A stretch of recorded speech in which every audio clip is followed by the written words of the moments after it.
Hey, what's up? Silas here. In this video, I'm going to discuss a hexing of Donald J. Trump that I attended. This was in Brooklyn, New York, and I was kind of thinking about this hexing thing. That this is something that some people may think only occurs in developing nations or third world nations, or something that happened in the very past. But yes, New York, modern day New York, there still are witches, and events like this still exist.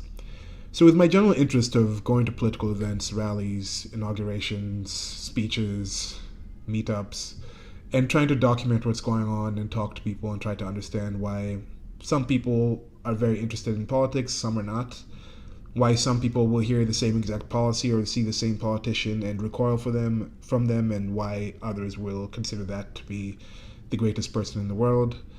And it's been an interesting process for me to document this and try to also understand where I stand on politics and why I like certain things, support certain things, and dislike other things, and I'm against other things. So I think this is a good thing to do. So when I went to this event, I decided I'm going to sit there during the entire service and actually take it in and see what I could make out of it. I'm going to give you some observations from it, and then I'm going to actually read out the hex that they gave. This hex comes from, as I said, a book of spells that helps them commune with their gods and gives them power and lets them have an effect in the greater world. So, getting to the event, I was thinking, what kind of people are going to be here? And of course, I am there, so I'm like, are there going to be a lot of people like me? Whether it's me as a black person or reporters, or there as somebody who's not like hating Trump. So I just tried to wonder who's going to be at this event. Going down there, I was listening to a podcast, but walking to the actual location, I see somebody across the street, like dressed in white. I'm wondering, are they walking in the same general direction? I wonder if any of these people I'm walking by right now or around here are actually going there. And one person actually ended up being somebody that was there. I get to the event. It's in this store, which is, I guess, a place where you can get different artifacts and trinkets and rocks and crystals and herbs and kind of spices and things to help you participate in, not necessarily, I don't want to say the dark arts because it's just Wicca. It's a form of folkloric magic. This whole dark light thing, I think it's same religions, people react to them in different ways. I mean, you're all praying to spirits about things that you have in your earthly concerns, and you're trying to reach out to the supernatural to get solutions for this. So we get there, and there's one other person who I find out was a reporter, I think, for an online magazine, and another guy I think might have been for a newspaper, and he ended up talking to me, that second guy, and I was telling him, yeah, I'm here to document and see what's happening. The actual store themselves, the people planning these things, had a non-disclosure agreement for people who were there reporting. Said, if you're going to be reporting this, you can't record the process or anybody in that location without asking them, without their express permission. So I decided at that point, I'm probably not going to record this. I'm just going to sit there and participate in how I see fit. And the head guy, the head Wiccan guy, who's somebody that I'd seen in this previous news story I talked about, I'd seen him before. When I saw the guy, I was like, I've seen that guy before. And he ended up telling us that he's a drag queen. I don't know if it's appropriate to call him a witch or a wizard. I don't know what he self-identifies as. I might switch between Wiccan, wizard, witch doctor, or whatever. So I might just use those things interchangeably. Excuse me if I keep jumping around on the terminology. But he sits there to begin with, and he takes us in the back, and then us in the back. He takes us in the back, and it's a group of people, mostly white females. I'd say to begin with, there was about 15 people there. 10 of the people were white females, seemed to be in their 20s to mid-30s. And I want to say white females, as I've discussed this in previous videos, what does white mean, blah, blah, blah. They were Caucasian looking. Okay, enough of that. Ethnicity, they seem to be Caucasian looking. But these just look like people you'd see at your local grocery store line, or you'd walk into maybe an ad agency, and this would be like some graphic designer there. They didn't look like witches. I mean, the head guy, the head wizard, he had the makeup on, he had some mohawk. He said that he was a drag queen. I might have mentioned that before. But so he's more into the whole like visual expression of his ideology or practices. So he's somebody you could see and be like, okay, maybe he's more of an alternative person. But the other people, they just looked like people you just would walk by in the street, and okay, some a bit hipster type, but hey, the hipster look is a popular, trendy look that happens in a place like New York City. So anyway, he tells us, yeah, if you guys are here for your first time, he told us that he'd actually been involved with a binding spell before. So they'd done this before, and I think that's a news story that I'd seen from these people in this location. But he ended up coming in and was called in for that, and he prefers hexing over binding. Now, binding, he used the example of The Craft, which is a great film that most of you should watch if you haven't seen, or should rewatch again. Like Fairuza Balk, who else was in that movie? Nev Campbell and some other people. But yeah, pretty decent movie. It's back in like the 90s. But he was talking about the binding spell in there. The reason he doesn't like binding spells is because binding spells are kind of taking away people's free will. It makes somebody a puppet of you. You're controlling what they think, what they do, and he says he doesn't like that. He likes people having their own freedom of will. He doesn't appreciate people's freedom of will being taken away. And that's something I can get behind. That's why I am not for the growth of states. You know, taxation is theft. Even though we have our regular kind of interactions that are mostly voluntary, when it comes down to we're working in a sphere that's so much controlling, there's regulations for why you are in the locations that you are in, or you have access to certain locations and certain people. Then once you get to those locations and meet those people, then you can have more voluntary relationships within them. And I think with more freedom, with more voluntarism, there's going to be a better range of things to do in that kind of situation. So that was positive. I could get behind that. He said, I am not here to bind people. I am here to hex people. And he described a hex as something that's retaliatory. A hex is something you put out if somebody has wronged you, and then you can go out and punish them for that and defend yourself. It's more of a defensive thing.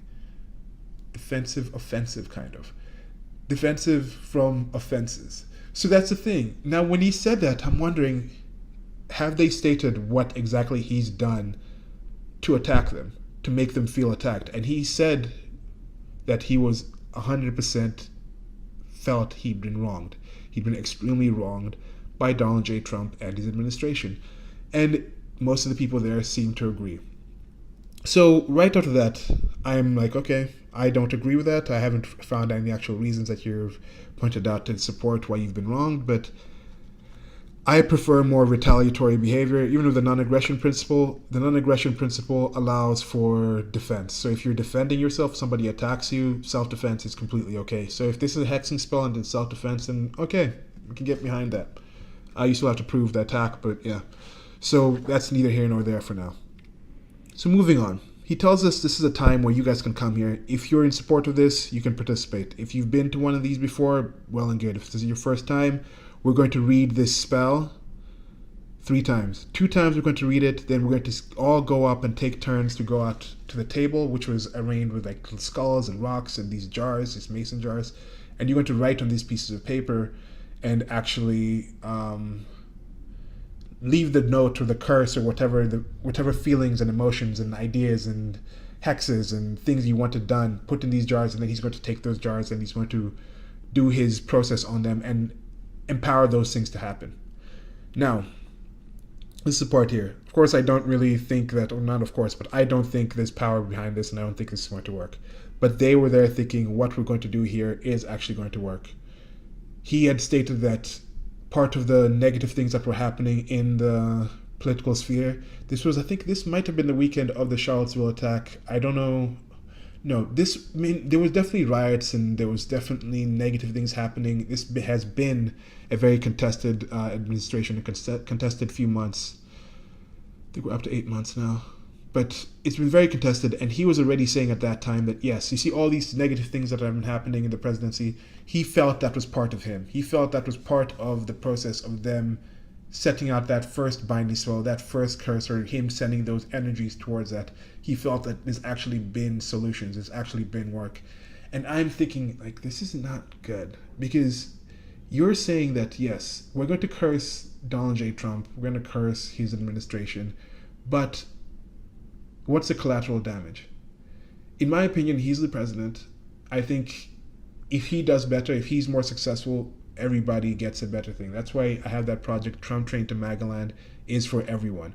Because I think If he does well, then everyone in America benefits. And if America does well, that does help the world in an extent, both as an example and just rising tide floats all boats kind of way. So, back to this thing. So we sit there, he's put this drawing on the wall. This room's all blacked out, black walls all around the room. He's put this chalk drawing on the wall, this symbol. I'm going to post the symbol up when I'm reading the spell here. But he says this is a very powerful symbol. He's researched it well. People were asking, or they were concerned, okay, what about if people from the other side, if witches on the other side sent a counter curse or try to affect us? He says, no, this is a safe space. Be confident that I know what he's doing, that he knew what he was doing, that he'd actually done enough work to protect the people in there, and there was counter hexes and there was defenses against that. And he's like, if you think this is a danger, it's not something that you guys shouldn't worry. He's pretty much saying, don't worry, not don't worry, be happy, but don't worry, be hexy. Anyway, so we get there. Once enough people get to the place, we sit down and we start talking about this. And he turns the lights down. He turns the lights on, puts on the candles, and then it's time to say this prayer. He has this, look this up on our smartphones. And that's the thing. That's why I ended up being able to actually get this and print it out, and I'm going to read it from you. But this is the material that's out there. You guys can find this material out there. You can find all this material to engage in your own witchcraft, little parties and everything. But it's just kind of cool kind of interesting seeing this kind of old world type thing of witchcraft, or this kind of old religion, being accessible on these smartphones with all these kind of technology and things like that. Okay, so I'm going to get right into reading this. So, as I said, we read this 2 times and we got up and went out and wrote the things. And I was initially thinking, okay, I'm just going to read through this. It seemed relatively harmless from the skimming that I had done through it. But there's some parts in here when we got up to them, I felt uncomfortable going on because of thinking of what was being said and their intention behind what was being said. It made me very uncomfortable thinking that these people were sitting here, these mostly white people, supposedly compassionate women, very concerned for themselves and others, saying these things and hoping these things about President Donald J. Trump, his administration, and people involved in them. So anyway, let me get to reading this, and I'll say a little something after I'm done reading. Hold not thy peace, O God of my praise, for the mouth of the wicked and the mouth of the deceitful are opened against me. They have spoken against me with a lying tongue. They compassed me about also with words of hatred, and fought against me without a cause. For my love they are my adversaries, but I give myself unto prayer. And they have rewarded me evil for good, and hatred for my love. Set thou a wicked man over him, and let Satan stand at his right hand. When he shall be judged, let him be condemned, and let his prayer become sin. Let his days be few, and let another take his office. Let his children be fatherless, and his wife a widow. Let his children be continually vagabonds and beg. Let them seek their bread also out of their desolate places. Let the extortioner catch all that he hath, and let the strangers spoil his labor. Let there be none to extend mercy unto him, neither let there be any to favor his fatherless children. Let his posterity be cut off, and in the generation following let their name be blotted out. Let the iniquity of his fathers be remembered with the Lord, and let not the sin of his mother be blotted out. Let them be before the Lord continually, that he may cut off the memory of them from the earth. Because that he remembered not to show mercy, but persecuted the poor and needy man, that he might even slay the broken in heart. As he loved cursing, so let it come unto him, and he delighted not in blessing, so let it be far from him. As he clothed himself with cursing like as with his garment, so let it come into his bowels like water, and like oil into his bones. Let it be unto him as the garment which covereth him, and for a girdle wherewith he is girdled continually. Let this be the reward of mine adversaries from the Lord, and of them that speak evil against my soul. But do thou for me, O God the Lord, for thy name's sake, because thy mercy is good, deliver thou me. For I am poor and needy, and my heart is wounded within me. I am gone like the shadow when it declineth. I am tossed up and down as the locust. My knees are weak through fasting, and my flesh faileth of fatness. I became also a reproach unto them. When they looked upon me, they shake their heads. Help me, O Lord my God. O save me according to thy mercy, that they may know that this is thy hand, that thou, Lord, hast done it. Let them curse, but bless thou. When they arise, let them be ashamed, but let thy servant rejoice. Let mine adversaries be clothed with shame, and let them cover themselves with their own confusion, as with a mantle. I will greatly praise the Lord with my mouth. Yea, I will praise him among the multitude. For he shall stand at the right hand of the poor, to save him from those that condemn his soul.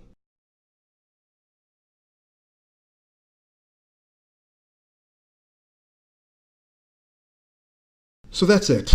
That's the prayer that they had us chant. As I said, they had us chant this 2 times. We kind of read through it to get used to the language, get used to the prayer. And then after we had all gone up and written our notes and put them in the mason jars, and we now was supposed to consign these to actually be put into action, to put this negative action, these ideas or this power onto this hex onto Donald J. Trump and and the administration and I guess his supporters and people involved with that. At that point, we read through this louder. He encouraged everyone to yell this out to get as much emotion into this. And you see this parts here: let his children be fatherless and his wife a widow. These parts where he's talking about neither let there be any to favor his fatherless children. And I'm thinking, like, why would you say this about somebody? Even if I'd gotten there and there was a point where they talked about, okay, yes, there are these negative things Trump is doing. We're putting this hex on him to maybe change what he does. Like, in this situation, isn't a binding spell even better? If you truly feel that a binding spell can control somebody and make them do what you want them to do, then if you feel the certain things that Trump is doing are negative, why not bind him and make him do the positive things that you think? If you think you actually know what is good for the world, what is positive for the world, and you have the ability to control somebody who has the ability to control the world to that level that you say, why don't you take that power and that responsibility and then try to get that position where you're binding people to do positive things? Or are they saying that binding in general can only be done for negative things? Like you watch that movie The Craft, and that's the thing. Do people see these things as just movies? Like in the movie they did that and negative things happened because it's just a game to these people. But I'm thinking, like, this is horrible, saying these things about people. I can't even just say them, even just thinking there's like even a minute chance that it's true. But I didn't want to support them in saying these things along with them. So, there's this thing that happens in politics where somebody does something or a politician does something, and then people are like, oh my God, I can't believe this politician did this, or supporters do this, or something is said about this politician, and people are like, oh my God, I can't believe that happened. That happens, but then in this situation, imagine if this was said about President Obama. How much was this covered? If I had put this out, and if I had a way to get this story out and tell people in the world and say, look, this is what's happening. What do you think right now? If you're a Trump supporter, what do you think about this prayer? How does that make you feel about these people? Do you want to hurt these people? Do you feel negative towards them? Would you want to be friends with these people? Would you support these people? Because as I said, these are people you walk by in the street. It didn't really seem like these were like, I don't know what witches would look like, but it wasn't like these alt, like, Hot Topic type, blacked out, gothic looking people. These are just people. They're just people you walk by. There could be somebody you walked by. If you walked by me and I had been there chanting this in, I could have been somebody who was out there trying to hex this president, trying to hex you for supporting him. How does that make you feel? How do you think this would have been covered if it was done towards President Obama? If somebody was wishing these things onto President Obama, if somebody was praying this way onto President Obama, that's a question. If you're a Trump supporter now, how do you feel about this? Are you happy? Are you sad? If you're against Trump and you think, yes, this is okay, this should be done, how would you feel if this was done about President Obama? Ask yourself now. Just try to think of that. So it just happens to be that you don't have to wonder how this would have been covered if said about President Obama, at least not entirely, because this did happen under President Obama's administration. As the wizard told us, part of the reason he used this was because people during President Obama's administration had been passing around Psalm 109 in hopes to, I guess, have some god or some supernatural power thwart the threat that was President Obama. And he laughed and he said, haha, look, they tried and it failed, yet for us it's been successful because, as I said, he was saying part of the negative things that were happening, people talking about impeachment, people talking about more Russia, people talking about all these things, was partially due to their previous hex or binding, was due to the fact that their gods were on their side, and that was giving them energy and support to think, yes, we are on the right side, we should keep this fight on. So there's an actual article here, a snippet here from an article on this Christian Science Monitor. Biblical anti-Obama slogan using of Psalms chapter 109, verses 8, funny or sinister. So still, that doesn't push the Psalms citation into the realm of hate speech, says Chris Hansen, of a staff attorney with the American Civil Liberties Union, which is the ACLU. The use of Psalms 109, 8 is ambiguous as to whether its users are calling for the president to serve only one term or less than one term. Okay, so the Christian Science Monitor part here, that was talking about Psalms 109, verse 8, which is, let his days be few and let another take his office. Now, what does this mean? This could have different translations, as he said. Does it mean impeachment? Does it mean he ends his term before the 4 years? Does it mean just not full 8? Okay, so with Psalm 109, verse 8, it's let his days be few and let another take his office. So as I said, what could this mean? Does this mean you want him to be impeached? Does this mean you want him to die of some kind of illness? Does this mean assassination? I don't know. So people can say this is open-ended. The wizard and the people who were there did not seem to want him to be there for a day further. They didn't really express any reasons of why. They didn't actually say too many concrete reasons of how this would happen, but it's just as soon as Donald Trump is out, the better it is for them. So if you see that and you think, okay, now, what are these people saying?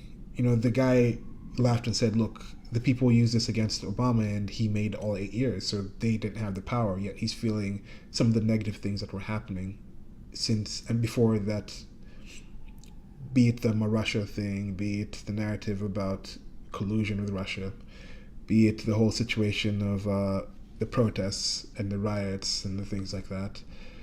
He was feeling that was part of what they were doing. That was reinforcement that they were in the right position, that they had the supernatural powers supporting them and trying to take Donald J. Trump out of the presidency. So would you consider something like Hurricane Harvey?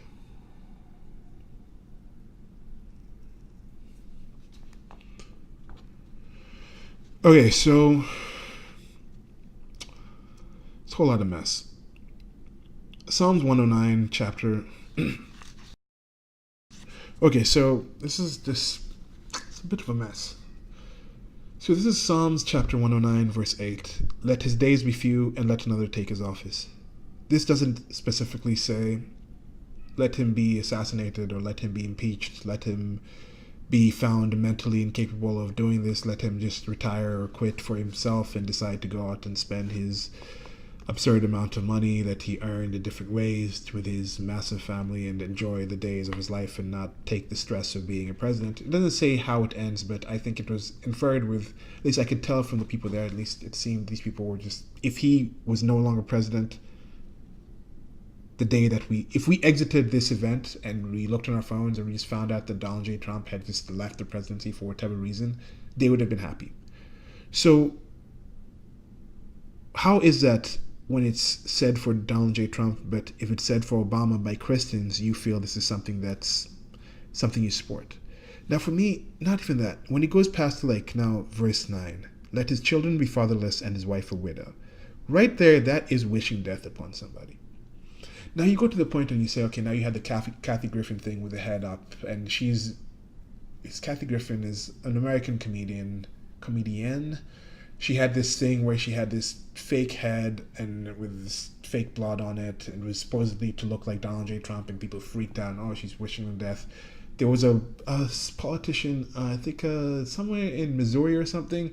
She came out and she had said in social media that something about assassinating the president, and now she's been forced out of her position. You know, people are like, oh, somebody in that position shouldn't say that.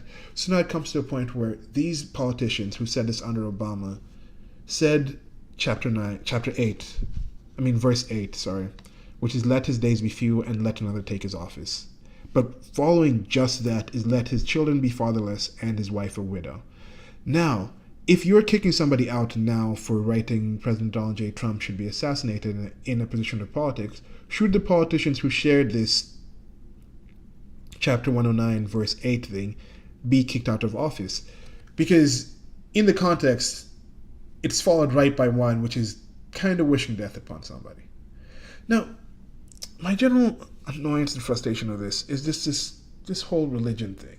This is something, different things happening for the same reason. The same verses, the same ideas, the same idea of the supernatural is the things that result in these different things. These group of people coming together in this location. And from what it seemed, some of these people, right after we were done with this, we sat around after that and people talked and shared what they felt. And some people were like, wow, this is just amazing that we're here, that we can have people who share our beliefs, or we could sit here. And I've already talked about how I think it's empowering, how it's an exhilarating experience to be able to yell and just get this out in locations where you normally have to be so restrained and you can't speak at the loudest of your voice. But they felt, okay, we're in this location, we're having this experience, we're getting this out of it, we're getting this experience out of it. And that's what people get out of political movements. That's what people get when they go and stand and protest Trump and yell at a building. They're getting that kind of communal thing. When somebody goes to a church, be it a modern day church like the Joel Osteen, there's been some really funny Joel Osteen memes coming out of the Hurricane Harvey situation, which is a sad situation, but hey, for those Joel Osteen memes, hilarious. I'll post some of those in links below. But whether you go to those mega churches, or you're going to a small church in Africa, or you're going to the Vatican, or you're going to St. Paul's, people come there for that experience, but then they get there, they pray, they wish, they hope, but what do? These people in this group, if they sat there and all they do was sit here and have this prayer, say this prayer, but they don't go out there and act on it, and they don't go out there and actually try to end the lives of people, is it a negative thing? If they're doing it and it's okay, if somebody's doing the same thing in a church, is that also not okay? If it's not okay for these people to do it. If praying ill on somebody is a terrible thing, then is it terrible that this is in the Bible? Is the Bible inherently a terrible thing for this being a part? Okay, so that's the thing. I mean, this makes me feel a bit uncomfortable. Just finishing thoughts on this. This is in the Bible. If these people are bad, or you consider them evil, or consider them very negative for having done this about President Donald J. Trump, you're a supporter, then do you condemn the people who did this about President Obama? If you're seeing the content of it, if when I was reading through it and you didn't really know what it was, you thought that's a horrible thing, it's a horrible thing to say, what kind of source would that come from? Do you consider the Bible a horrible source? Let's say you consider yourself a Christian and you didn't recognize this was Psalms 109. Do you consider that to be a negative part of your Bible? And my greater thought of this is when it comes to prayer, when it comes to this kind of ideas, hexes, whether you think it's a hex to some random spirit that was written in a book that was created thousands of years ago in the Middle Eastern desert to some tribesmen, and that just gives you some access to some supernatural, or whether you think it's because this is the word from the one God that gives you some kind of connection to heaven and some supernatural existence. Does it really change the actual source of the material? How much does that actually affect what you're saying, who you are as a person are? How much of it is actual the actions that you take based on this? If these words can get somebody, you can say, oh, it's really horrible that somebody says this. If somebody hears this can get people to go out there like that crazy guy that went out and shot at the politicians on the baseball field. You can say, okay, this kind of incitement of language is also the same stuff that makes that crazy person go out there and drive his car into the people in Charlottesville. This kind of incitement is what makes terrorists go out and do crazy things, because they just hear words about evil people that need to be ended and they take matters in their own hands.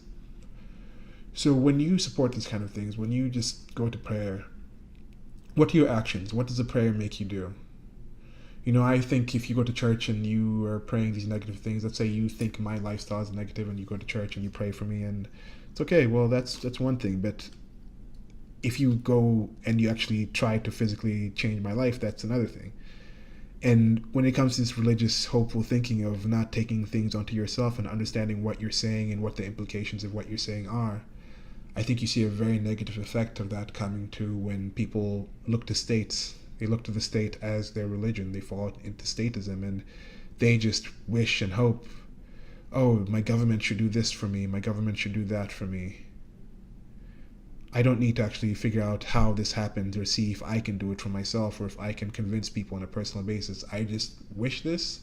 I go to this ballot box. I put my physical prayer there by checking between this politician that I like, and hopefully they go out and translate my prayer into actions. So I'm going to wind that down here. This is just a few thoughts on this. I'm going to touch on this before. I mean, I'll touch on this some more again. It's a little issue of mine, this religious thinking and the negative aspects that can come from that. And I think it's noted to say that I'm talking about religious thinking here, not necessarily just theological thinking. Because as you see, this was taken from the Bible. This wasn't invented. He even said, I'm using the King James version because I like the way that sounds, and that made me remember about how in the past the Bible wasn't translated.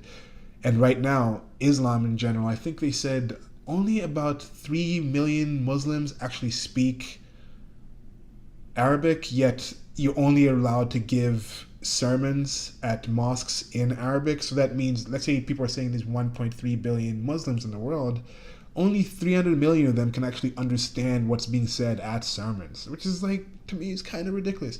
People going out there talking about, they support these things, they follow these things without caring to understand what's behind them. And that's part of what I'm trying to do with these videos, sharing information with you guys, because I've gone online, I've found out information, and I've learned so much from people, and I hope that you guys can do that. Not necessarily just from me, but even if just hearing this video, hearing what I'm saying here can inspire you guys to go out there and find the information, or maybe share information that you understand. Because like this event, I think, what if instead of just having this hexing, or let's say we even had the hexing, but after the hexing, let's say you live streamed it, or after the hexing, instead of just sitting there and talking with each other, you had a situation where you could have a conversation with people at a church, and then try to see if you guys can find some shared ground with some understanding between each other. And I'm also now wondering, why didn't I bring up more things? But I kind of felt like, look, I get that people were here for that communal aspect. I didn't want to like jump in there and trigger people out or put a bad taste onto it, because I've also been to events where people who are like Trump supporters come together and they're like, wow, it's really cool to have a group of us here together. But anyway, so a bit of a ramble of the video besides the actual thing. I was trying to think about how to put this. I was trying to think of doing one video where I tried to set it up in this really dark sense and say, okay, this is this evil like hexing thing, and then set up another video and be like, yeah, this is from God, and put this angelic cherubic kind of effect behind it, and then be like, present the two together and say, why do you guys react to this way? Why do you react that way? But no, okay, so I think I'm going to finally wind it down there. So like, share, and subscribe. Until next video, this is Silas. Goodbye.